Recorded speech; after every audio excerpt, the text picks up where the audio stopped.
Hello. Thanks for joining me today. In this video, we're going to go over the differences in Calendly versus Acuity and why you may need to choose one over the other if you're a healthcare provider. As always, don't forget to drop your questions below and hit the subscribe button. Oh, and if you want to dive deeper into diversified revenue in tech, then join my free Facebook group for healthcare professionals. The link's below.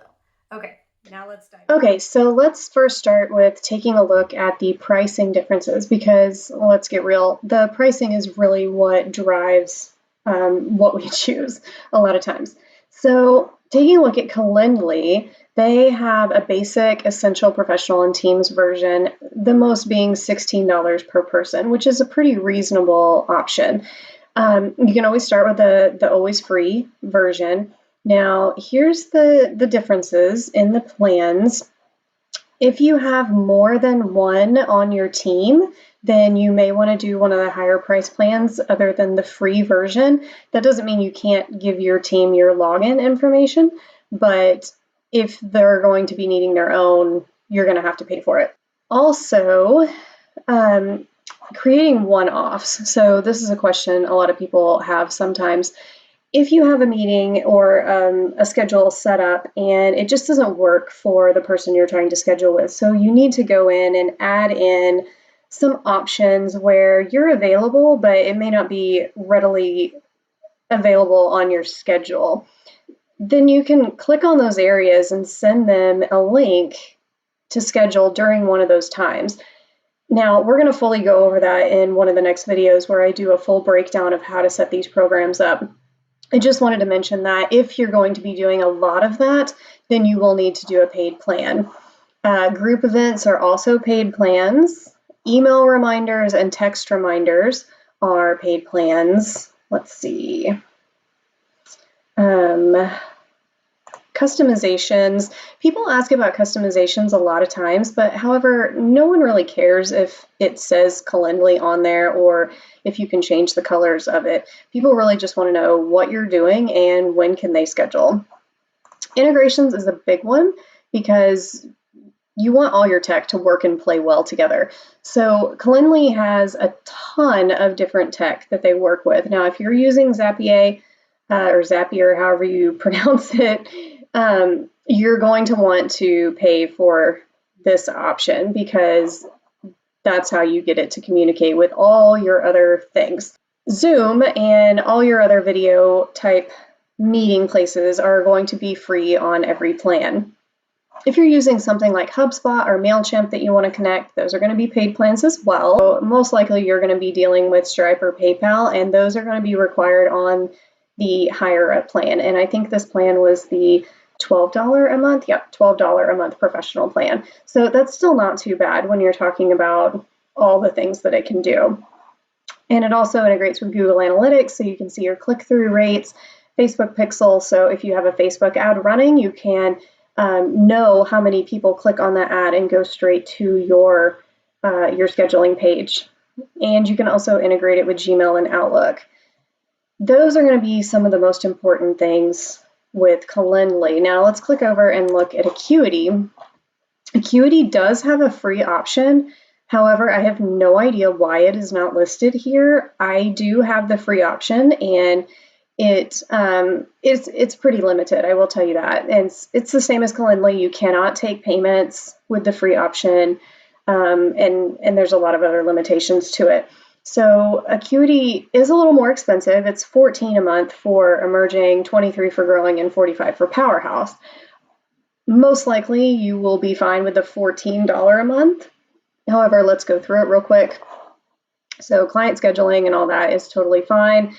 Text message reminders, if you want to be sure and text your clients, not just email them, then you're going to need the $23 a month option. Subscriptions and memberships. This is something that Calendly does not do. So if you are going to be charging for your subscription and memberships through your scheduling software, then you're going to want to go with Acuity and the $23 a month option. Now, if you have another tech or software that hosts your subscriptions and memberships, you will not need this option for your scheduling software. This is only for people who are solely using Acuity to charge their subscription and memberships. So don't feel like you can't do this in another way if you don't do the upgraded version, because you can. It just depends on what you're specifically looking for. Here's some customizations. Again, it's not that big of a deal. However, this is going to be a huge one for healthcare providers. So Calendly is not HIPAA compliant. It is in the HIPAA journal, which I'll link below, that they state if you are using one of these scheduling softwares to book any type of covered entity appointments, then you need to use Acuity. Calendly is not HIPAA compliant, and they do not sign the BAA that's required for you to be within HIPAA compliance utilizing another company. So what that means is if you are scheduling people for actual therapeutic or medical type appointments that are either billed to insurance or there is some sort of electronic transfer of documentation, even if that is their name, then you need to use Acuity. And unfortunately, with Acuity, that will be the upper level option. The only way around this is if you are using the scheduling software by itself and it does not communicate with any other software that you have. If that is the case, then you can use Calendly or one of the lower level Acuity options. But if you are having it communicate with anything, even if it's just your personal Gmail calendar or literally anything else, then you have to have the HIPAA compliant Acuity version. Now, for a lot of people listening to this, you're going to be using it for other things outside of patient care. So if you're using it for something outside of patient care, then you can ignore this whole thing. If you're using it for patient care, though, I can't stress this enough, you need to be using the Acuity HIPAA compliant version. Okay, now that that's out of the way, we can move on and look at some more stuff. All of their paid plans, you can embed it on their website. They have credit card, Vault credit cards for charging clients later, which is the whole membership subscription that I told you about. And you can manually do that, or it will automatically do it for you, which is really nice. Coupons and vouchers is really helpful to be able to give them if you're taking credit cards through Acuity. You can offer group events, workshops, all sorts of things. You can also upsell clients with checkout add-ons. So this is a really cool option that if you don't have another platform that you're selling through, like Kajabi or Samcart, Thrivecart, different things like that, and you're just strictly using your scheduling software, this is a really nice option as well. And it does integrate with a ton of other things, just like Calendly does. So let's take a look at the aesthetics of these two, because they're very different, to be honest. So I'm logged into my Calendly account, and this is what it will look like exactly whenever you set it up. I just set up this dummy account yesterday or the day before, and it will automatically put a meeting in here that's just kind of a dummy meeting for you to play around with. So if you click through, you'll be able to see all the different things you can change. And again, we'll go over all these things in a later video when I tell you exactly how to set up this platform. Here's collecting payments, confirmation page, everything that you can change. You can click around and look through it.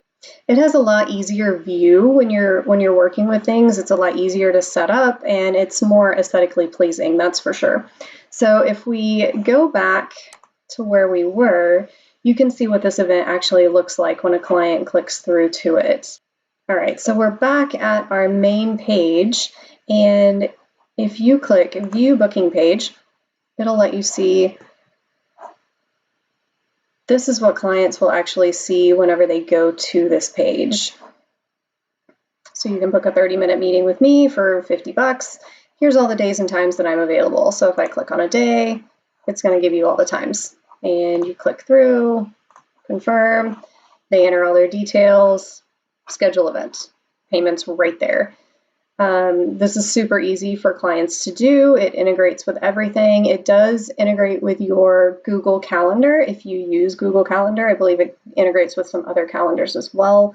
The nice thing about that is it will actually check for conflicts on your Google Calendar. So if you have yourself set available for certain days and times on Calendly, such as Monday from 9 to 5, and you have a dentist appointment that you put in your Google Calendar on Monday at 11 a.m. until 12:30 p.m., then Calendly is going to automatically block off that time in your Calendly calendar to make sure that no one schedules a meeting during that time. They do cross-communicate, which is really amazing because a lot of times I will book things like that and I forget to go back into my other scheduling software, not just my Google Calendar, to block off that time. This takes care of that for you. Acuity also has that capability, so this isn't just Calendly, but it's a really nice thing that both of them are able to do. All right, so now that you've seen how Calendly looks and feels, now if we click over here to the Acuity version, you can see this is what it looks like when you first log in, and it's definitely not as aesthetically pleasing. It'll tell you your availability and if you have any appointments during the days and times. Now, right now, I don't have any availability set up in this calendar. So going over here to appointment calendar, here's your clients list, reports, scheduling page, customize appearance, appointment types. That's what we want to click on. Appointment types, you can see I do have 3 different types of appointments set up here. So let's just click into one of them, and you can see the setup is a little more back-end looking, and it's not as clear cut and easy as Calendly is. Calendly does make it super simple for everyone to utilize their program. Acuity is a little heavier. So here you can change the name, add a description, you can show a message after scheduling, and these are all things that I can do in the free program. However, as I said earlier, I can't take payment, which you can't do that with the free program on Calendly either. So once you've updated everything, you can add a picture, you can update the appointment type, and you're ready to go. Again, I'll walk you through setting all this stuff up if you do choose Acuity in a later video. But I just wanted you to see the differences in what this looks like. Now, if I click on scheduling page link, you can see here's what my scheduling page looks like on Acuity. Now you'll notice that this only shows one of my appointment types. I had 3 because 2 of them are actually private. And I've selected those as private because I don't want just everyone who goes to my scheduling page to be able to schedule those appointment types. So in order to schedule those, they have to have a specific link. And you can also do this on Calendly, but what that means is if you set something to public, anyone scheduling an appointment with you can do that. They can view that appointment and they can schedule it. Those are really great for initial evaluations, meet and greets, different things like that, like getting to know the person or an initial type visit. After that, I would make them private because you don't want someone accidentally scheduling a one-on-one 1-hour visit that you normally schedule with your regular clients instead of scheduling a initial evaluation. It would be kind of like someone booking a regular patient appointment before they ever have an evaluation. It just doesn't work. So if you make those private, then you won't have that issue pop up. And you can just give that direct link to them after you've had that initial appointment. So as you can see, this really isn't as pretty, I guess you would say, as Calendly. One thing also to note about Acuity is it is owned now by Squarespace. So if you're using Squarespace, Acuity might be easier for you to use as it integrates seamlessly with Squarespace since it's owned by them. However, that does not mean that you can't use Calendly with Squarespace. You can definitely use either one, so don't feel like you're pushed into using one or the other. But the only reason I think you need to choose Acuity over Calendly would be if you are using it for anything that falls under HIPAA compliance, or like I said, if you're needing it to charge subscription or membership fees. So check my next videos out as I'm going to be walking you through setting up each of these scheduling softwares to fit your business needs and some tips and tricks for doing that.